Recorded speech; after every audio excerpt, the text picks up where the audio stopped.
elimination rounds. Looks like Jones will be on the play. And we are about to be underway here in round number 15. Not only is a win a top 8 berth, which is great in its own right, with the record of X2-1 will probably be among the top 4 seeds. That's a good recipe to make a run in the top 8. Sansep Citadel for Dylan. Opulent Palace here for Chris. Here's a Thoughtseize. See exactly what Andersen is up to. And we do see his hand. A couple of lands, a Murderous Cut, a Caryatid, and a Courser. Just looks like a normal kind of SCGC deck at this point. But it is anything but that. There's apparently a Rhino hiding out as well. Hidden. Yeah. Concealed. Rarely is a Rhino able to hide itself. That turn, just Thoughtseize, obfuscated. You mentioned Andersen, this card that plays a pretty big role in this matchup. You know, it's weird because it plays a role in the fact that, you know, this isn't a Whip of Erebos deck, but it is a deck that does want to put some creatures in the graveyard to be able to trigger SCGC and, of course, to put Soul Theros down there. So it's a little bit interesting in that regard. It is not, you know, again, as you mentioned, not exactly a Whip of Erebos deck, but it is close enough for the purposes of Anafenza. It's going to be very disruptive to Chris, on top of just being a very large creature. Chris is going to play a land pass the turn back. He saw Caryatid was taken by Thoughtseize. Dylan does have a copy of Llanowar Waste as his third land, perhaps. Temple of Silence an option 2. He will play the Temple. Take a look at the top card. It will become the bottom card. Here is a Fleecemane Lion and a passing of the turn. We're going to go back Andersen's way. Sylvan Caryatid the draw. Llanowar Waste. Chris will take 1. There's a Courser. Top card, Sansep Citadel. We're going to go back to Dylan now. But Dylan's still got to be pretty stoked with the opening thus far. I mean, the comes into play tap lands have been a little awkward on this draw. Try to get the Temple out of his hand last turn instead of deploying Anafenza. But removal spells, Anafenza, a threat already in play. Chris's hand with not a lot going on. Fleecemane Lion going to come into the red zone here. Well, it's curious to see if Chris would have any interest in blocking Bile Blight, Obs on Charm, certainly considerations.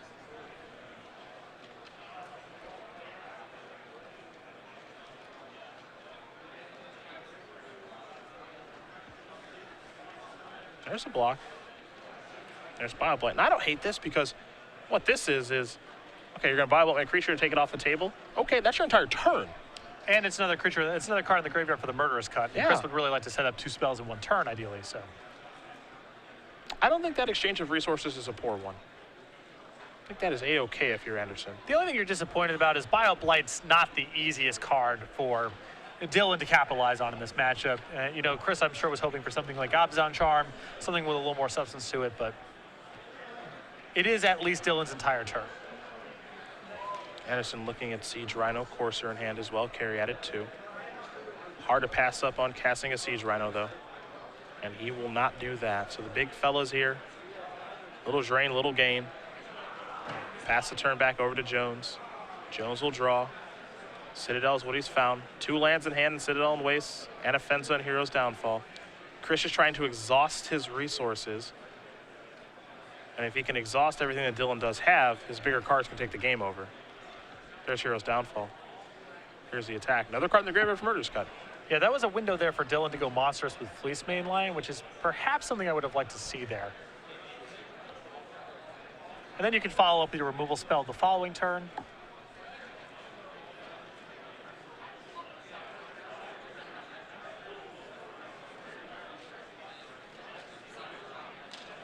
Perhaps time for a Caryatid.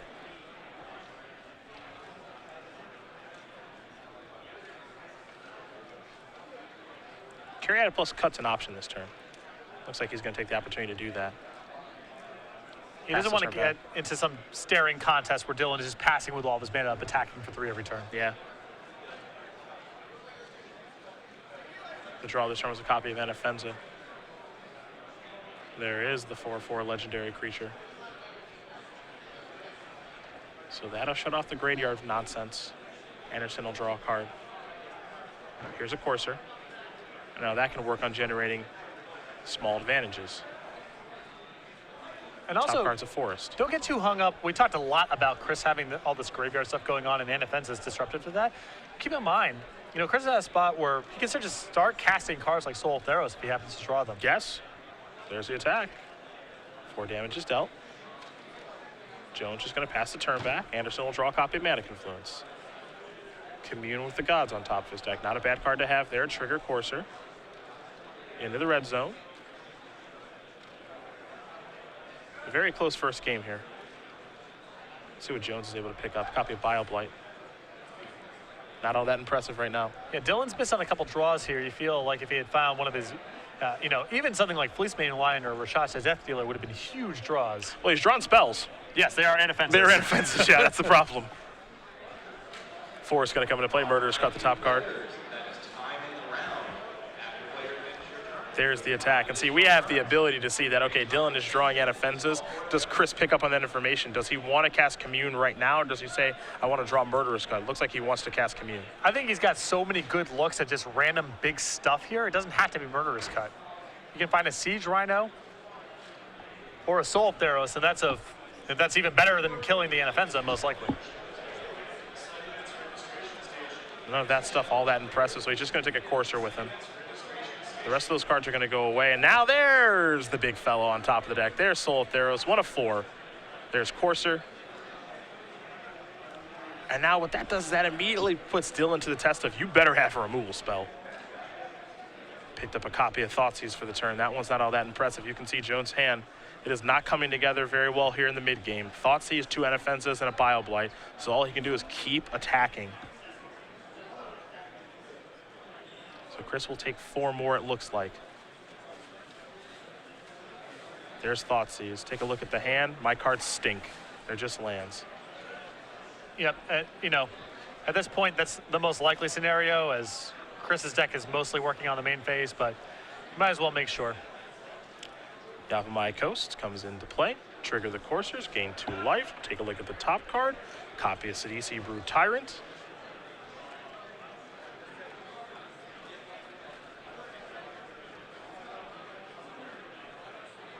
Now, Andersen, how he wants to use the soul is interesting. I imagine, you know, he just wants to cast it. He has the ability to maybe try to save up so he can play it and activate it in 1 turn. Not sure if that's worth it or not, though. Well, he's 2 turns away from that. That's a really long time. Coursers are going to come into the red zone. 4 damage will come across. He's ahead. I think this is a situation. It's interesting, right? Because your opponent has so many cards in hand, so it's like, okay, what is he sitting on? Am I supposed to cast Soul of Theros right now? And that's what Chris is trying to figure out right now. Again, we have the privilege to see his hand, and he's drawn 2 copies of Anaffenza and Bioblight, and he's actually not going to deploy. That's a lot of discipline. Yeah. I mean, the risk here is he might have to chump block with that Caryatid before he has an opportunity to get to 12 mana, but the Sidisi that he's drawing this turn may allow him to chump block with Sidisi, or these Coursers will gain enough life to bridge the gap. Another copy of Sidisi.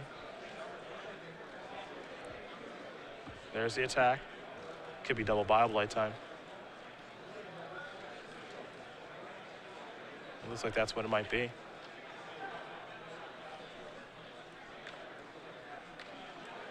So there go the Coursers. And now Andersen has to make the decision of, okay, what am I going to cast? And he says, I'm going to cast both of my cards now. He'll have to take 1. So he's going to go down to 7. Sidisi's going to turn over a couple of cards, of course, Siege Rhino among them. But those creatures, they get exiled. So nothing sweet happens there. Siege Rhino, the draw here for Dylan. If that was the play that Dylan was going to make, then I would have strongly preferred for him to do that before Chris entered combat, because the 2 life from the Coursers there is a big deal. Yeah. And if you're going to use the 2 Bioblights the minute that Chris goes into combat, it's not like you're waiting for more information. Andersen will play a land. Now you do see the soul does have vigilance, has a lot of text too. Now take a look at Andersen's land. He does have 12 lands in play. It's a big attack. Sidisi, of course, is going to trigger. And those cards are going to get exiled, those creatures. The land will go into the graveyard. But the fact that Andersen has 12 mana in play at this point, you see Dylan's going to take a look. I don't think he's going to like what he sees. It's bad news. And Chris's hand is forced right now. He has really no option about, look, I'm going to be attacking and pumping. And if you can beat that, that's cool, but that's what I'm doing. And it's going to be really hard to beat here. I mean, you know, Chris has to be really worried about something like Murderous Cut, but you just have to feel like if Dylan had something like that, you would have seen it at the end of your turn last turn or on his own turn last turn. No. That's the thought process, right? You would have cast it. Yeah. Whatever removal spell you have to take care of me, you would have cast it. And Chris says, I'm going to double pump. I'll take a damage to do it or whatever, and that's fine because there's a Manic Influence in play, but my creatures have +4/+4, first strike, and lifelink. Can you beat it? And I don't think the answer is yes.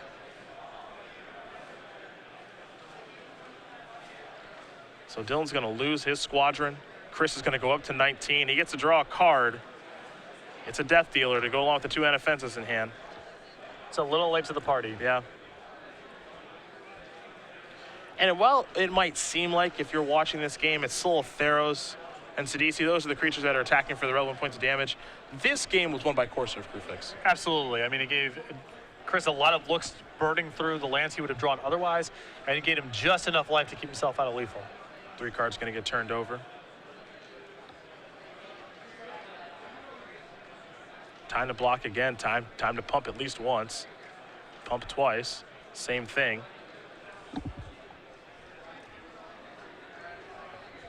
So Dylan's going to lose his board again here.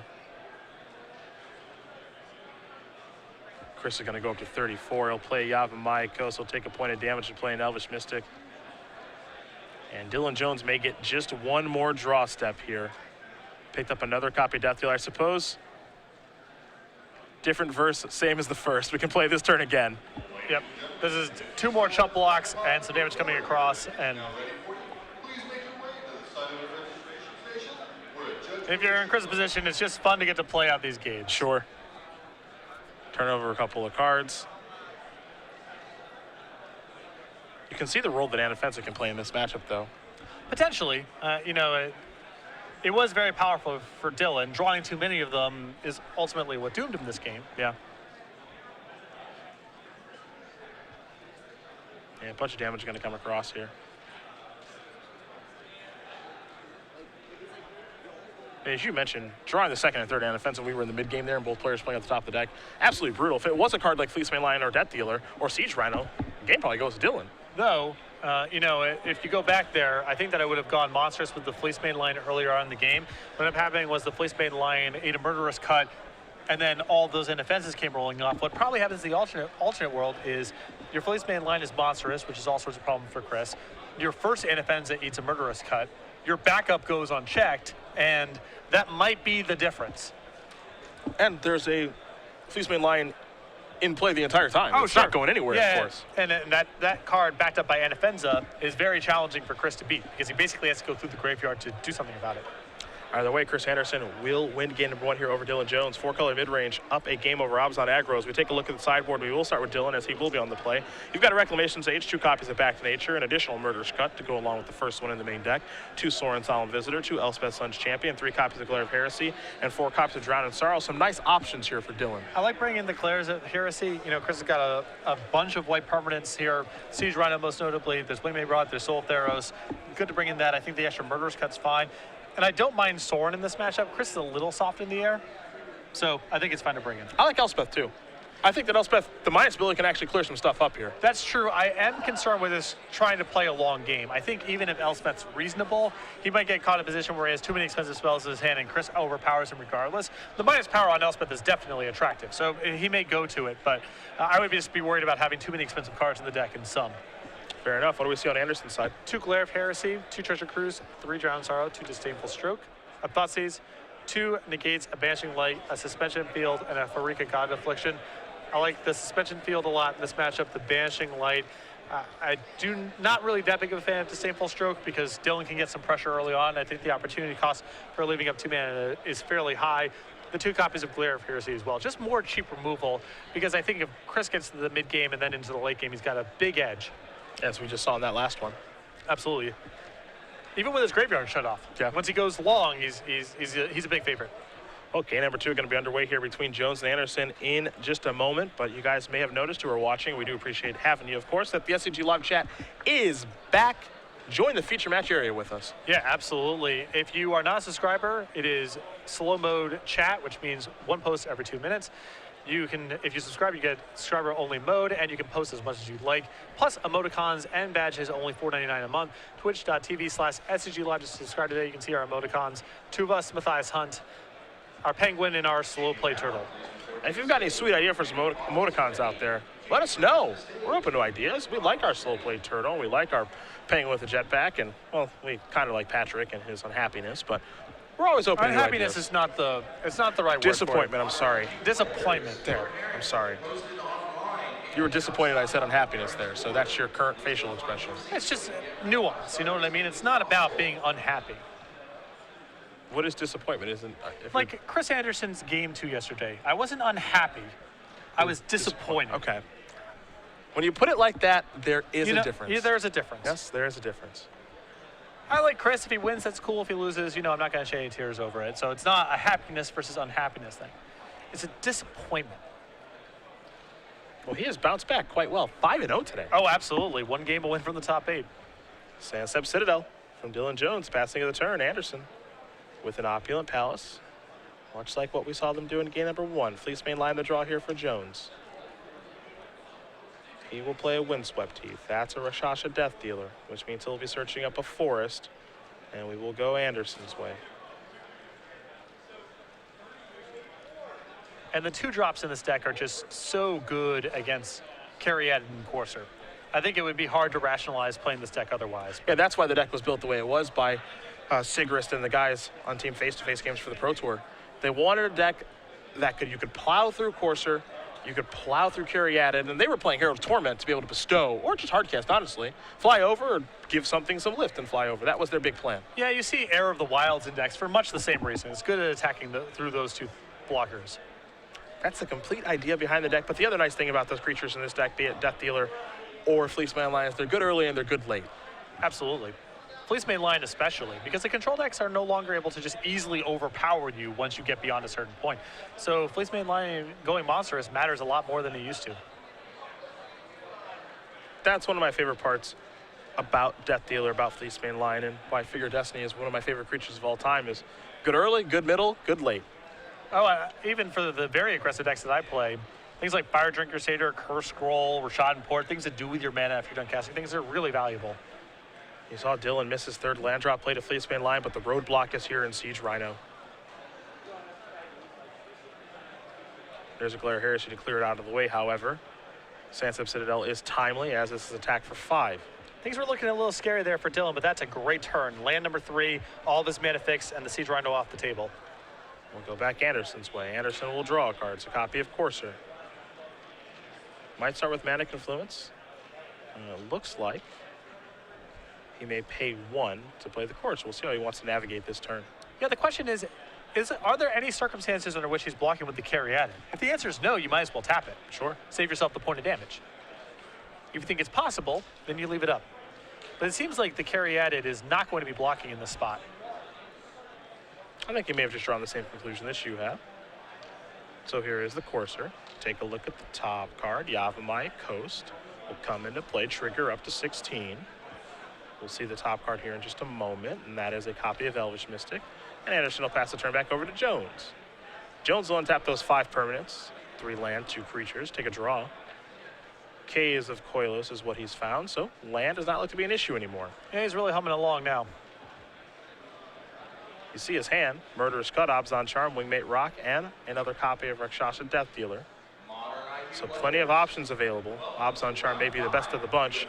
2 cards in the graveyard as far as Delve is concerned for Murderous Cut.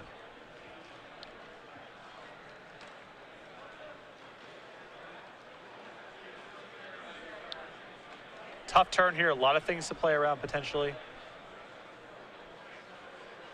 There is certainly a lot to think about, though this is not a bad place to start, which is just attack. Chris thinking about blocking Fleece Main Lion with his Courser, and he will. Will this force Dylan's hand on an Abzan Charm is the question. He is certainly thinking about it. It looks like he's going to pull the trigger. He's going to diversify the counters. One thing that a lot of people forget you can do with that card. That's a really important split right there. Because there's a good chance that this Fleece Main Line does not make it to the next turn. And so you want to have the consolation prize, at least if your Death Dealer being a little bit larger. You also deal 1 point of damage this turn. Yeah, one thing about odds on turn, distribute 2+1/+1 counters among 1 or 2 target creatures. Now, that means it can be creatures you control, it can be creatures you don't control, but you get to divvy them up. A lot of the time we see 2 counters go on 1 creature, but the distribute there, really, really nice. An Outlast enabler. Yes. There's an Elvish Mystic. Andersen with Murderous Cut in his hand. Also has a copy of Wingmate Rock. I'm sure he'd love to get there if he could. Yeah, that's the risk of getting the Courser involved with combat last turn, is the Wingmate Rock is rotting a little bit right now, and it may be challenging next turn for him to even attack with the Elvish Mystic, or it might involve at least running the Mystic straight into something.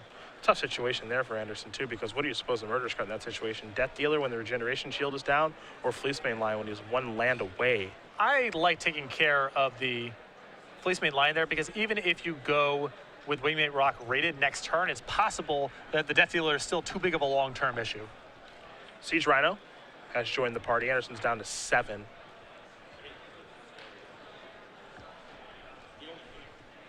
A land is the draw. Here's the attack. Yep. Show him who you are, Elvish Mystic. Well, it looks like it got through. I mean, a no block there, it seems like a small thing. What does the Elvish Mystic matter at this stage of the game? When someone has Soul Theros in their deck, mana and every creature counts.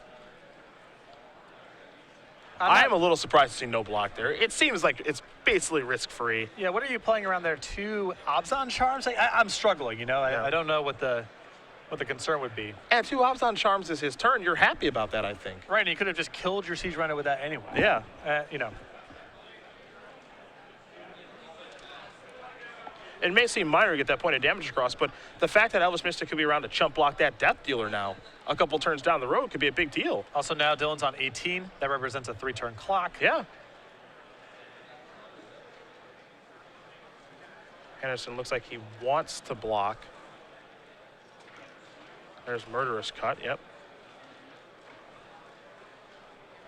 So a bunch of damage is going to come across now.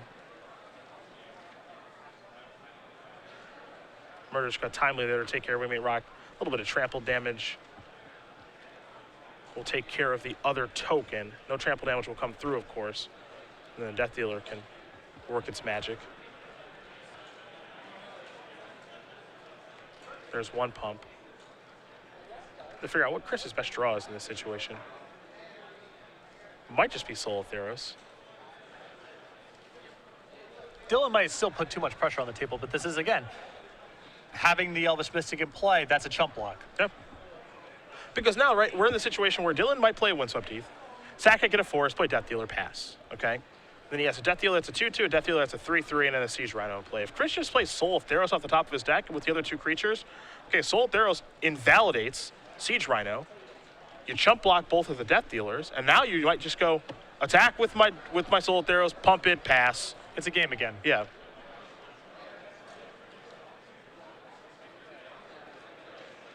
There's a Courser. Take a look at the top card, Glare of Heresy, a little late to the party. Land going to come into play. But again, because that Elvish Mystic is there, that gives Chris the opportunity to do some chump blocking.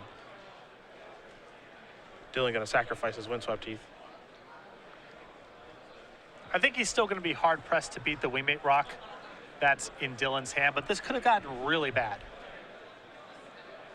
And, you know, this is also part of the appeal of playing a deck like Andersen's playing is, yes, it's very powerful, but also your opponent doesn't know what you could have in it. So what's happening here is Dylan might be playing around a card like End Hostilities or something else, where last turn it was very easy for us to say, yeah, just play your Death Dealer, pass the turn back. There's nothing bad that can really happen. But if he leaves the mana available to regenerate, he's playing around End Hostilities in some regard. So there is some ups and downs to playing against a deck that you don't actually know what the contents are. He doesn't know the exact 75. There could be Bioblight for all he knows. And if he taps out for the second Death Dealer, then a Bioblight kills both of them. Yep. You know, it's tough to play around everything. Wingmate Rock going to come down, and Chris says, I have seen enough. There are no more outs here for me as I'm going to draw Glare of Heresy. So Dylan Jones is going to win game number 2 here against Chris Andersen. Abzan aggro ties it up against 4-color mid-range. This means we have a 3rd and final game here. But for Andersen, if you're rooting for him and his deck, he's on the play, which is a big deal. Yeah, especially since his deck can stumble out of the gates. So giving yourself a little bit of extra cushion in case you fall behind on the tempo is very nice. Interesting little deck we have here. I do wonder if it gets any inclusions, excuse me, from Fate Reforged. I have to imagine it does because it can just play with everything. Yeah, it can just play anything it wants to. So a lot of options available to it. It's a deck that, we had him in the sideboard. Andrew Shrout sat down with Andersen to talk with him about the deck a little bit and how he came to the exact build that he has and what are the strengths and the weaknesses of the deck. So if you guys haven't seen that, definitely head over to our coverage page. You can find out more about it after the match is over. But I'm a big fan of this deck. I was as soon as I saw Keter play it, especially because his first game in round number 2 was dominant. And I've been a fan of when we've had Andersen in the feature match area as well. The power level of the deck is undeniable. You make the mana work, and you work on the sideboard a little bit, and you probably got a pretty good deck here. I'm just not a big Whip of Erebos fan. I understand it's super good. It can be a dominant feature in some matchups, but if people are gunning for it, having your whole game plan be try to do awesome things with my graveyard and having that get detonated because your Whip got blown up is not how I want to play in a tournament. But being able to just do awesome things with DC and Siege Rhino and ramp to Soul of Theros and incidentally get to flip over Soul of Theros, that's really attractive to me. That's a structure I can get behind. Yeah, I like that as well. Well, game number 3. Jones and Andersen. Andersen will be on the play. See who can get the job done here. Which one of these two players will be playing in our elimination rounds later this evening. Andersen will keep his opening hand. We'll see if Jones is happy with his 7.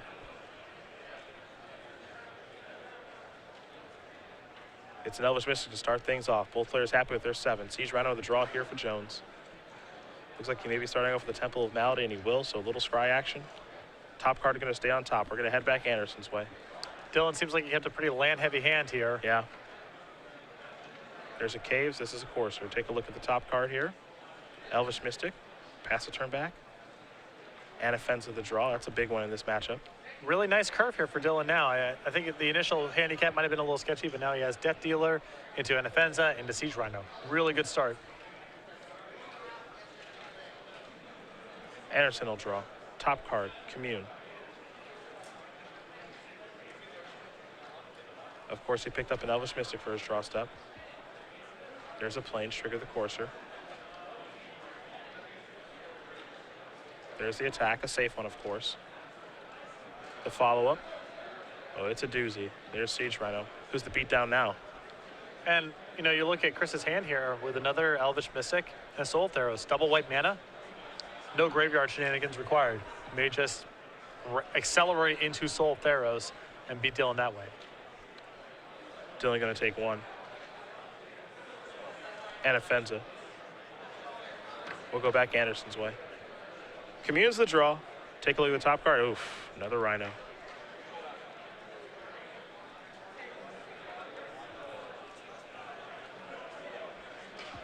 I don't think there's a lot of cards that would have caused Chris to pump the brakes on the Windswept Heath and the Commune with God on top of his deck, but I think our Rhino might be too good to pass up.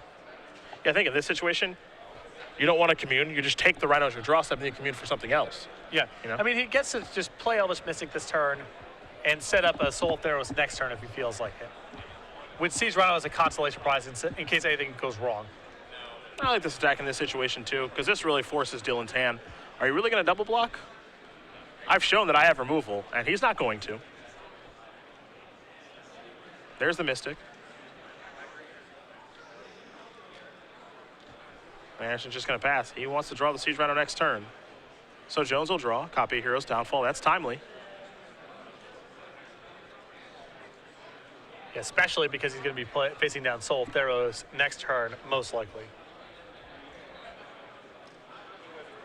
Time to attack. Trigger and Offensa. Counter there.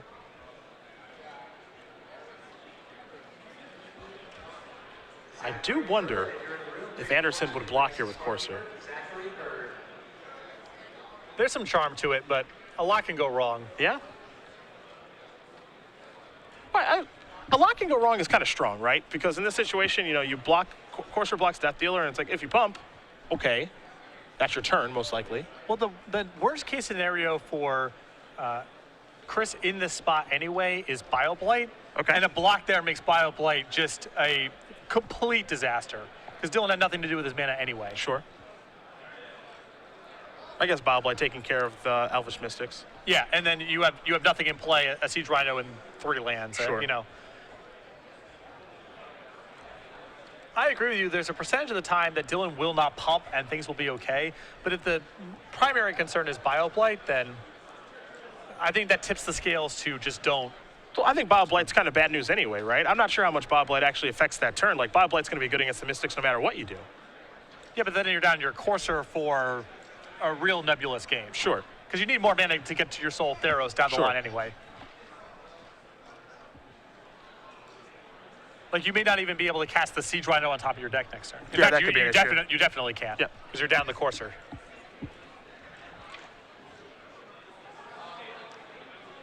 I don't even know if Bioblight's on Chris's radar. He may just value his Courser. That's a possibility, too. Yep. Top card's Murderous Cut.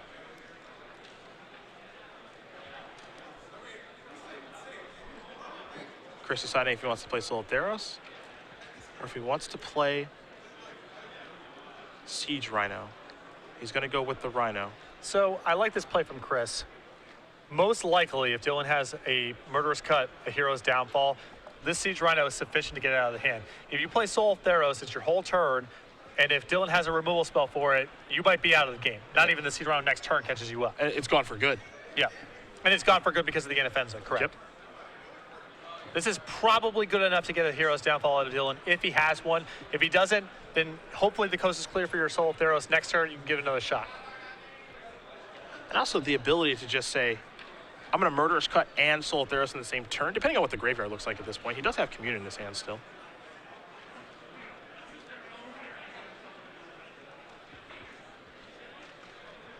There's a land.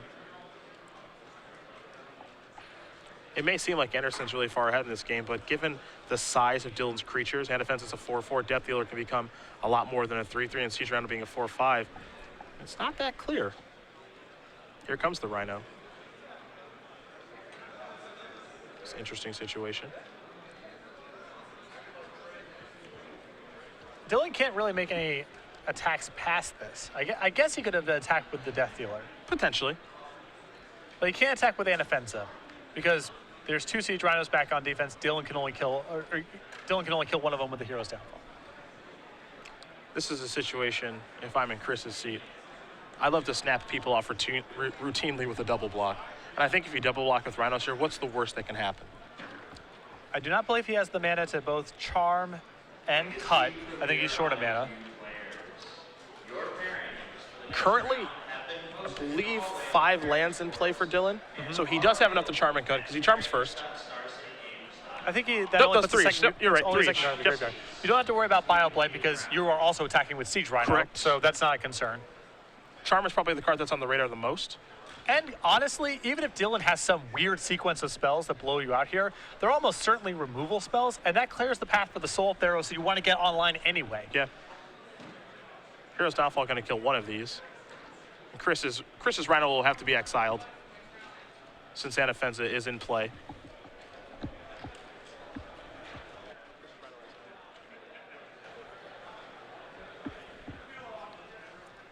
For the reasons that you mentioned, I really, really liked that double block from Chris.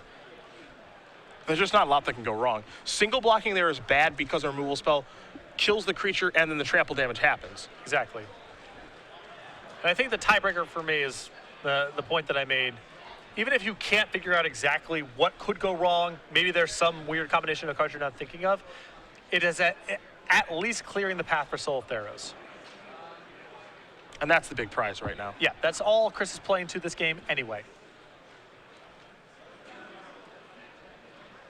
Chris considering communing here, also considering attacking. He just wants to set everything up for the Soul, but he also has a Murderous Cut in his hand.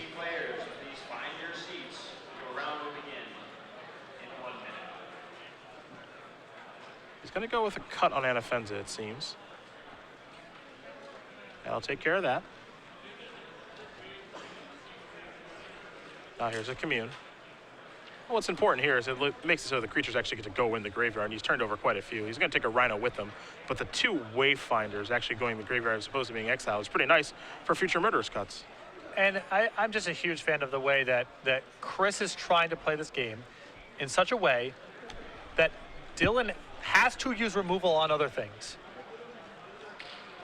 Though this attack is... It would be bad if he made it. Though his top card does need to be turned over here thanks to Courser being in play, so.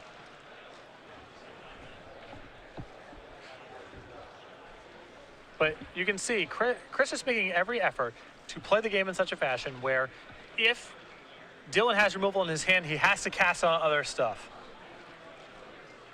Wingmate Rock the draw. Take a look at the mana, though. Yep. Legacy Premier IQ players. Welcome to the next round of Swiss. Damage is going to come through. Minutes, you may begin. No good blocks here in this situation.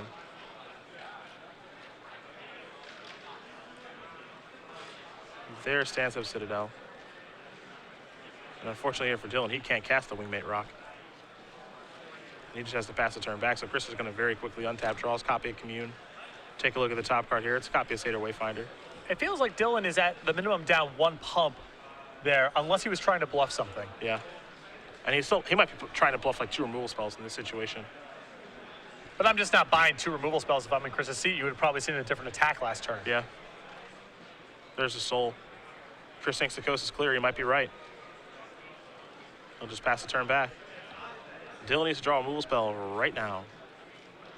He drew a Fleecebane Lion. And even if he did draw one, there's no Anafenza in play anymore. So Soul Theros in the graveyard is problematic on this board, even if it's in the graveyard.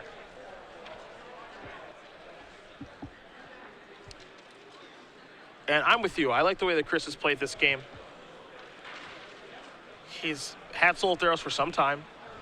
He knows that that's the prize in the matchup. If I can get this on a clear board or empty board or exhaustive removal spells, and I cast this and he doesn't kill it, and I get to untap with it, it's lights out like we saw in the first game. There's nothing that Dylan can do about it. And just keep pushing on Dylan with other cards, other resources.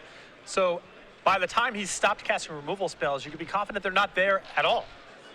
Because enough bad stuff is happening with the Siege Rhino, with the Courser Crew Fix, with other things that are going on that you would have seen it by now.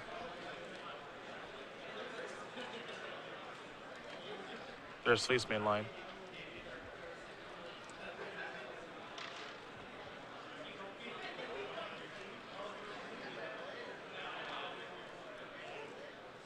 Chris will draw a card very quickly.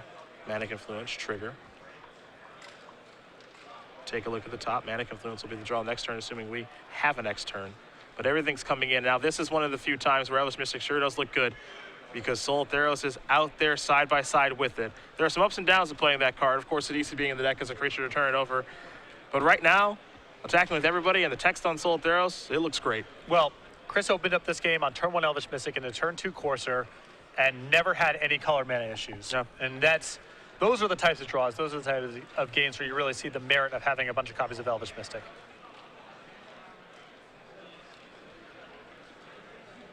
Dylan going to make some blocks here to try to stay alive in this situation. But staying alive is no long-term plan because no matter what happens here on combat, barring some sort of fog, it's just going to be a ton of life. Yeah. And Chris has the 6 lands all set up. So you can see what his plan is and what his play pattern will be. Not only this turn, but the next couple, assuming we have some.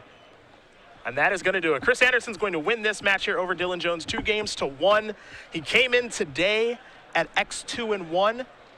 He went 6-0 today. He'll be playing in the elimination rounds. And most likely one of our top 4 seeds as well. Yeah. So great run for him. You know, we commented on it a couple times. The performance he had at the end of the day with an opportunity to go into day 2 at X2 was not great. Had to sweat out and hope his tiebreakers were good enough to make day 2 and really turn it around here with a 6-0 performance. I think had really solid strategic play in that match, knew what mattered, and now finds himself in the top 8. So congratulations to Chris Andersen, well deserved.